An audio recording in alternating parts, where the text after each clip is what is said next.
my understanding, I had a briefing with the administrator. We would like to get and with the help of Senator Tulfo, additional information regarding these projects because meron talagang mga matitigas ang ulo at medyo sabihin na nating very entrepreneurial na ginagawang negosyo itong pag-repair ng mga at rehab ng mga irrigation canals and the like na available na pondo. So saan napunta ito? Gusto ko rin malaman, Mr. President, dahil 3 taon na kung wala sa Senado, hindi natin natutukan yan. Ngayon narito tayo, aalamin natin.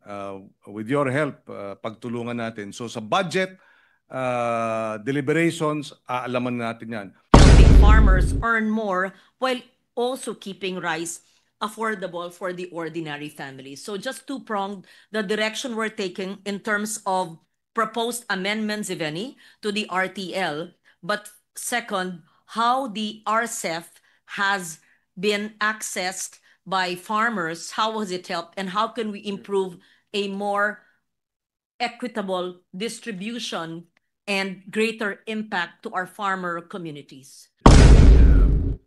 It has been bothering me for some time already because does the position of Undersecretary for Special Concerns still exist in the Department of Agriculture? Yes, it does, Mr. President. Does the other departments have that particular line? Special concerns? Or appointment? According to our resource person, the DAR also has a assistant secretary. And what does the USEC for Special Concerns in the Department of Agriculture do, Mr. President?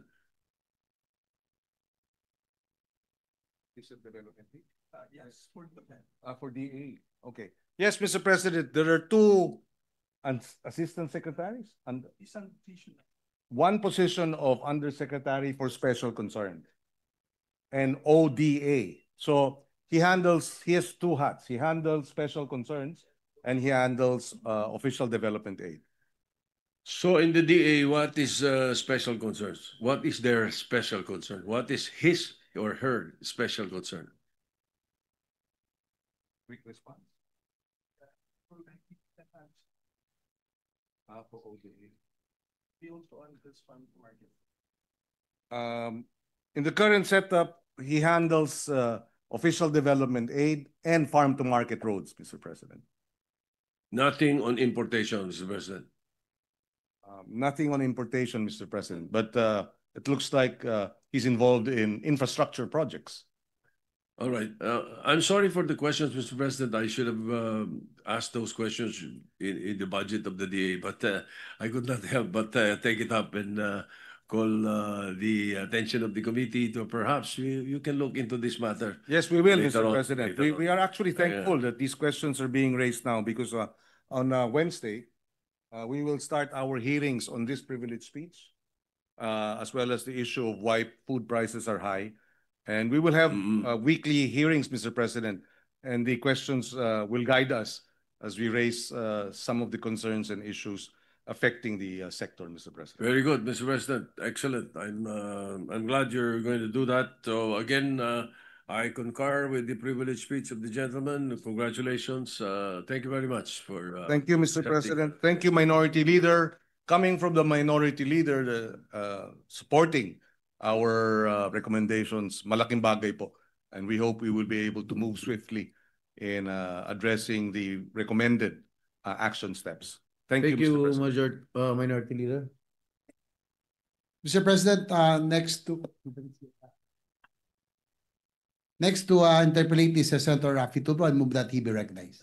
Senator Raffy Tulfo is hereby recognized to interpolate.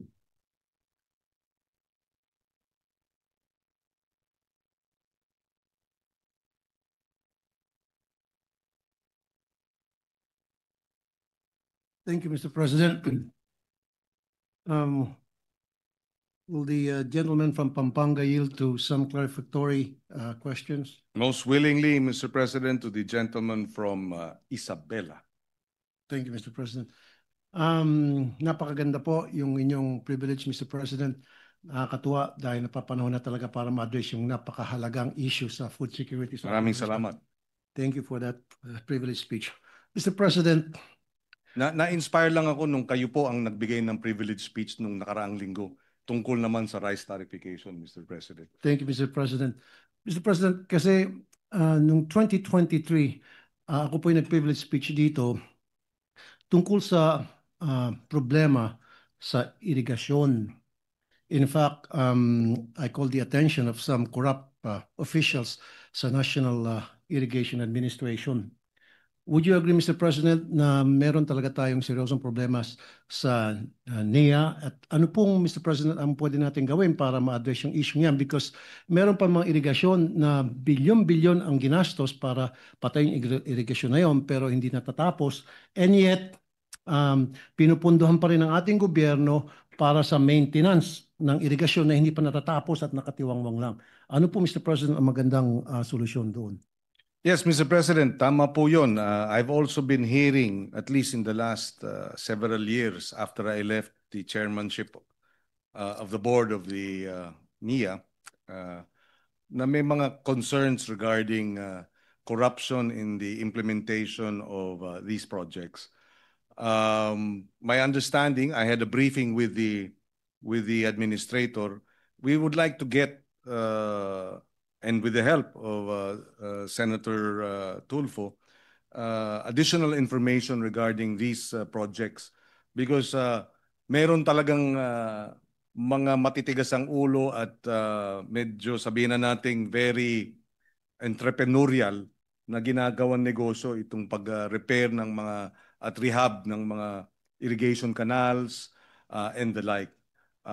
At malaking pondo dyan yung repair at rehab dahil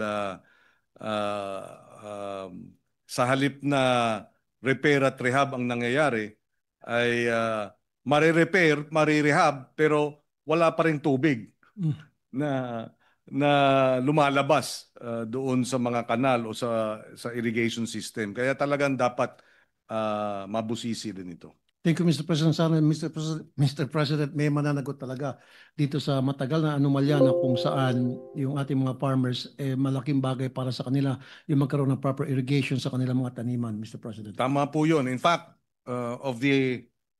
right now, how many irrigable lands? Over 3 million hectares of irrigable land. About NIA has covered only 1.2 million. Actually, 1.7 million ang irrigation systems nila. Pero 200,000 of the 1.7 million hindi na pwedeng ma-irrigate dahil na-convert na yung lupa. And another 500,000 yung kinakailangan nung repair. So in other words, ayan na naman. Kailangan i-repair. So titingnan natin, babantayan natin kung napupunta ba talaga sa tama. Dahil bakit mo i-repair na patse-patse tapos wala namang tubig na lumalabas? Ibig sabihin, kung magre-repair ka, doon ka na sa aabot doon sa sakahan yung tubig. Dapat may prioritization and we will look into this too, Mr. President. Thank you, Mr. President. Now, nabanggit niyo, Mr. President, which I really do agree na repasuhin na itong rice tarification sapagkat dito po nagmumula yung paghirap ng ating mga magsasaka. Now, Mr. President, meron ho ba kayong figures as to magkano na po ang nabigay from the RCEF doon sa mga farmers in terms of mechanization? Kasi Mr. President, kasama dapat dyan yung mga dryer na kung saan binibilad po yung palay ng mga magsasaka. Pero pag pupunta po tayo sa mga probinsya na may mga bukirin, kapansin-pansin po na marami pa rin mga farmers ang nagbibilad ng kanilang mga palay sa kahabaan ng mga highway. So is there something that we can do about this, Mr. President, para ma-monitor kung talagang nagagamit ng maayos itong budget mula sa RCEF para sa mechanization ng mga farmers, kailangan ng mga farmers? Yes, dalawa ang ating maisasagawa, Mr. President. Unang-una yung budget ng DA sa usapin ng RCEP. We will ask for a complete listing. 30 billion na raw ang available na pondo. So sana punta ito, gusto ko rin malaman, Mr. President, dahil 3 taon na kung wala sa Senado, hindi natin natutukan yan. Ngayon narito tayo, aalamin natin. With your help, pagtulungan natin. So sa budget, deliberations, aalaman natin yan. Pangalawa, yung pagrebisa ng batas mismo dahil gusto nating i-amenda. Doon, they will be required to likewise submit a listing, a breakdown of the expenditures. Saan napunta yung 30 billion na ito? Sino ang nakinabang? Talaga bang merong pakinabang? Meron ba na katakatakang mga deliveries? Ika nga. That we will also have to look into. And with your help, Mr. President, we have the committee hearing on the revision or amendments to the tariffication measure, and of course, the budget deliberations. Thank you, Mr. President. Mr. President, siguro panahon na rin para i-monitor ito pong pag-distribute ng mga similya and fertilizers sa mga farmers dahil nakakarating po sa akin yung mga sumbong na ilang mga farmers na wala sila sa listahan and yet meron silang farm at meron ng iba walang farm pero nasa listahan. And there are times na dahil ang nadidistribute o nagbibigay ng listahan o naglalagay sa listahan ay LGU tulad ng local, which is like mayor and sometimes chairman, doon nagkakaroon ng anomalya. Is there a way or a system that you would put in place para masiguro na yung talagang may mga farmlands lang, mga farmers ang maging recipient lang at hindi yung mga walang farm pero nakakatanggap ng similya at binibenta lang sa market? Yes, tama yan. In fact, hindi lang po similya, pati farm hand tractors, mga traktora, mga pataba, fertilizer, may mga nababalita sa atin na matagal ang delivery o nga nabanggit nga nung nakaraang privilege speech po ng inyo pong privilege speech na huli dumadating. So dapat din busisiin ito. Base dun sa ating rekomendasyon, yung pagbabalik ng agriculture co-ops sa ilalim ng Department of Agriculture, importante yun dahil mapapalakas natin yung hanay ng mga magsasaka na siya naman ng dapat na beneficiaryo nitong mga seedlings na ito. So if we are able to strengthen the associations, farmers, organizations, that will be a one check. Sila mismo ang magsasabing hindi namin natatanggap dahil kami ay organisado na. So we'd like to get the support of Senator Raffy Tulfo in bringing back yung agriculture co-op sa ilalim ng DA. Pangalawa, of course, yung extension service. Dahil sa ngayon, hindi lahat ng LGU ay may kapasidad na ma-monitor itong mga farmers co-ops na ito. Kaya, at habang ang DA regional naman ay naroon sa regional level. So minsan, ang mga delivery of services hindi angkop doon sa mga pangangailangan sa baba. Nabanggit din natin ito noon na binigyan ng traktora, hand tractor, pero ang tractor na hand tractor na binigay sa upland ay para sa patag. So nagkakamali rin doon sa specifications dahil nga malayo masyado sa lupa, figuratively and literally, ang DA pagdating sa struktura niya dahil hanggang regional level lang siya. So to tighten that is we bring down extension services to the provincial level. Right now, by way of an EO, ang understanding ko merong Provincial Agriculture Fisheries Extension Service. Pero hindi yan batas. That is an EO. It is not an ironclad law. I think it's time for us, number one, to amend the provisions on extension service to allow the DA to have provincial level extension service even up to the municipal level, and we have to fund it. Thank you, Mr. President. Para matutukan na yung mga sinasabing mali yung punla, o kaya kulang ang punla, o napupunta sa mga hindi dapat mapunta, nakatutok talaga hanggang sa baba. Thank you, Mr. President. I'm very sure na makakuha kayo, Mr. President, ng support from your colleagues, and marami rin matutuwang mga tao kapag amyendahan niyo po yung rice tarification law. At isa po doon sa provision na Mr. President na gusto ko sana maamyendahan ay yung nagsasaad na kung saan inbred seeds lamang ang pwedeng ibigay sa mga farmers base sa rice tarification. Kasi alam naman natin, Mr. President, yung inbred na seeds ay mahinang output kumpara sa hybrid. So mas maganda siguro, Mr. President, majority of those seeds na ipamimigay galing sa rice tarification ay inbred. Yes, I mean hybrid. we will look into that, Mr. President. Dahil ako mismo nakita ko yung kaibahan ng inbred sa hybrid.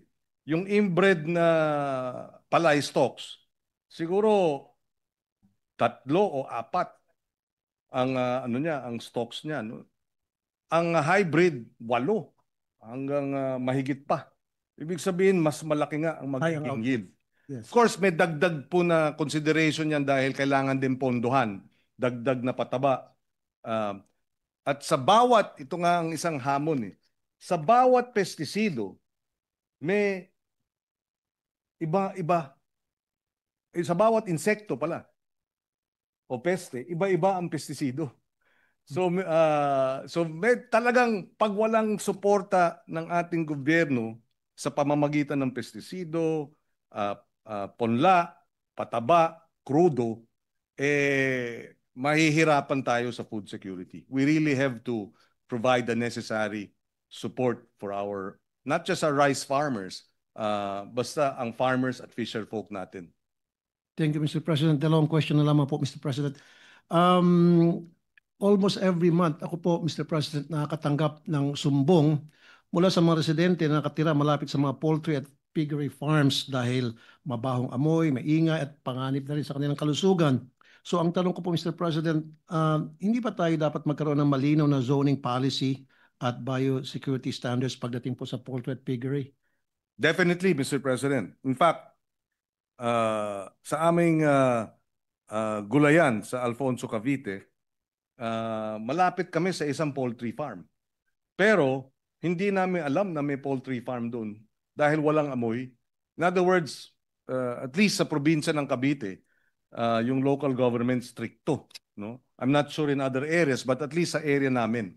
At patakaran talaga ng LGU na hindi dapat nagkakaroon ng aberya o nagkakaroon ng ganong klaseng noxious fumes galing sa mga langaw pati galing sa mga poultry na apektado yung mga residents. It's really a challenge, Mr. President, dahil ang daing naman nung mga poultry growers ay gusto na nating matigil na ang importation. Kaya dapat para suportahan ang ating mga poultry farms. But at the same time, may reklamo. So I think the solution really is okay lang yung poultry farms as long as it's properly zoned, di ba? In areas that it is allowed by way of zoning. And 2, dapat ginagastusan para ma-ensure yung pinaka-latest technology para itong mga sabihin na natin nakakalason o masama ang amoy o yung dami ng mga langaw are managed properly by the poultry farm managers and operators. Thank you, Mr. President. Last question po, may kinalaman sa subsidies for fishermen. Nung nakaraang buwan, Mr. President, nagkaroon tayo ng fuel price hike sa ating bansa. Actually, it was a couple of months ago at kinakailangan ng mga mangisda na magkaroon ng subsidies para mapagpatuloy ang kanilang hanap buhay. Ang system, Mr. President, ay nakasalungat ang BIFAR at DBM sa direct cash release at voucher system. Mr. President, bakit ang fuel subsidies para sa mga mangisda ay laging kulang, delayed, o dili kaya napupuno ng red tape? So ang gusto kasi ng mga fishermen ay dapat diretso na lang sa kanilang cash assistance versus ang nangyari kasi ngayon, Mr. President, yung cash assistance dumadaan sa LGU and then sa BIFAR, excuse me, and then BIFAR and DBM as ang mismong nag-assign kung saan gasoline station sila pwedeng maningil ng voucher nila versus ang gusto ng mga fishermen ay dapat cash assistance direct to them para mas mapabilis yung kanilang pagkuha ng gasolina, magasolina ng kanilang mga pump boat, Mr. President. I think dapat mas creative yung ating BIFAR. No, hindi pa pwedeng one size fits all. And so I share the concern that perhaps in certain jurisdictions, depende sa lugar, baka mas mainam nga na maging cash assistance rather than voucher. No? In other areas where it's workable, then a voucher system should be likewise allowed kung convenient ito para sa ating mga mangingisda. But all told, that support should be made available. Also because pag tumaas ang presyo ng crudo, tataas kaagad. If I'm not mistaken, up to 70% of the cost of production sa paghuhuli ng isda is because of fuel cost. Yung pagpapalaot. So dapat talaga para manatiling mababa ang presyo ng isda, lalo na't pag mataas ang presyo ng crudo, mayroong ganitong klaseng voucher system. Now, the challenge is how to implement it or cash assistance properly. Dahil minsan makupad din ang ahensya ng pamahalaan. Meron lang nga ako narinig nga nung isang linggo, baka ibang programa ito, pero yun nga, 10 buwan nakuha nila yung cash assistance para sa kalamidad. 10 months after nung kalamidad. Pagka ganun, parang hindi na natutugunan yung dahilan nung assistance. But anyway, going back to the fuel subsidy, we support that. We will look into it also, and we will ask the BIFAR to explain why the cash assistance, direct cash assistance, is not doable. And what are yun na nga, ano ang mga hadlang para mangyari ito. Pati ang DBM. Naalala ko minsan yung DBM nung nasa 18 Congress pa ako. Naging makupad sa paglabas ng implementing rules nung Sagip-Saka Act. Hindi ko gagawin natin ulit yun. Kung hindi sila makapagpaliwanag ng maayos, ide-defer natin yung budget nila at hindi natin naaprubahan hanggang ilabas nila yung maayos at maliwanag na patakaran na makikinabang ang ating mga mangingisda. In fact, just to add, if I may add, tatanungin ko lahat ng ahensya ng pamahalaan. I'm sending them notice already publicly today that each agency that buys food, tatanong ko sa kanila, magkano ang budget ninyo na binili ninyo o bibilihin ninyo direkta sa mga magsasaka para sa feeding program ninyo, calamity relief ninyo, sa mga milk feeding program, meron pa sa jails, hospitals, etc. Para pag hindi sila makapagpaliwanag at wala silang plano, i-defer natin yung budget nila hanggang may plano sila. Yun. Elmi, very last na, Mr. President, so going back to fuel subsidies sa mga fisher folks, is it possible, Mr. President, na pag-aralan natin na taasan yung fuel subsidies para sa kanila? Yes, I'm more than willing, your committee is more than willing to look into this. After our interpellations, we will send communications to the BIFAR and what is their current policy on fuel subsidies support for our fisher folk, and then we will let you know. Magkano ba dyan? Ano ba ang kailangan? Pwede ba dagdagan? And we will inform the good gentleman. But bubusisiin natin yan din sa budget ng BIFAR at ng DA. That's all. Thank you very much, Mr. President. Thank you, Senator Kiko Pangilinan. Sir. Maraming salamat, Ginoong Senador Tulfo at Mr. President. Maraming salamat. Thank you, Senator Tulfo, Majority Leader. Mr. President, Senator Lauren Legarda seeking the floor. I move that she be recognized. Senator Lauren Legarda is next to interpolate. Ano ba yun? 7% ng cost of fuel. Diba? Hindi ako makita rito.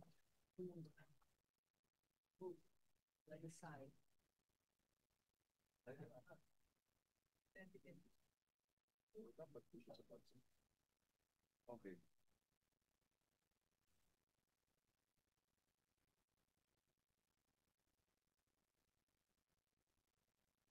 Okay. to be 90.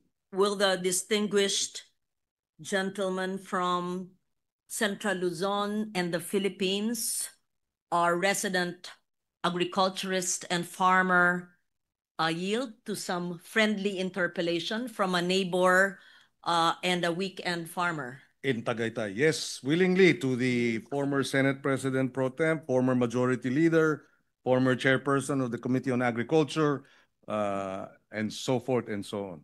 Yes, thank you very much. First, I appreciate your rising today amidst a food insecurity issue, which I believe is an issue of national security, because Correct. you clearly said that what happens to the food on our table, sino magpapakain sa ating lahat? Tama yun. Since we have an aging farmer population, they are the poorest of the poor, our farmers and our fisher folks. And that is the great irony of it all. Those who feed us are those who may not even have and do not have food on their tables or receive lower than minimum wage. So I join you with all my wisdom in 25 years in policy and in my personal experience from a little hyper-local farm, micro, and being with farmers and fisher folks almost every week when I go home to my Batangas. province of Antique, And Antique. which I would like to invite you to so that you can directly talk and speak to our farmers and our fisher folks as well. And so I have a few questions to enlighten us on policy in the next couple of months, if not years, starting with a law that we passed here in 2019. And I believe that there are possible amendments to the rice tariffication law. Yes. May I know the direction where our good sponsor is going, considering that the rice tariffication law, it removed import quotas and imposed tariffs on rice. But there was a promise, and this was twofold: cheaper rice for consumers and tariff revenues that would be poured into farm modernization through the Rice Competitiveness Enhancement Fund, the RCEF. I'd like to ask, based on your knowledge and actual experience, is the distribution of the RCEF, has it been fair and helpful? Would you be in a position to want to change the way RCEF is being implemented? Because we know that farmers still complain, first, that their farm gate prices crash whenever imports flood the market, while retail prices in stores are still high. And there have been calls for the RTL to be amended. And given your advocacy for decades, what changes do you think the rice tariffication law should have?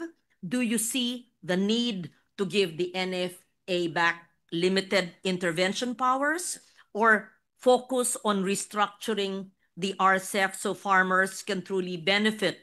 How can these reforms strike a balance between, on one hand, helping farmers earn more while also keeping rice affordable for the ordinary family? So just two-pronged, the direction we're taking in terms of proposed amendments, if any, to the RTL, but second, how the RCEF has been accessed by farmers, how has it helped, and how can we improve a more equitable distribution and greater impact to our farmer communities?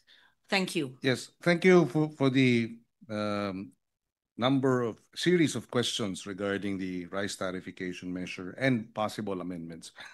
Mr. President, that is precisely likewise the direction that we'd like to take in terms of an accounting of where the funds have gone in the last since 2019. I will admit, Mr. President, I was not in the Senate for the last 3 years, and so I lack the updated reports on the implementation of the rice tariffication measure.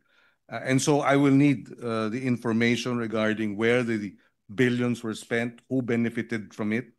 But offhand, we feel that based on the farmers and farmers groups who have complained about the RCEP, many of them are concerned about who are really benefiting from the mechanization, from the distribution of dryers. I understand the budgetary support may not cover most of the areas, and that's why we have to go into an inventory of where the money went, number one. With respect to the issue of NFA, I feel, having been chairman of the board of NFA, that we may have to restore a number of the regulatory functions of the NFA. We are still exploring whether or not to give back the power of importation on given certain circumstances and given certain situations for the NFA, or if that can be done by the NDA, the National Development Corporation, rather, NDC, or the PTIC. So we're still reviewing that. But in terms of returning certain regulatory powers for the NFA, I feel when I was chairman of the NFA board, the NFA had the power to deputize the NBI, for example, and the PNP to monitor hoarding, to monitor smuggling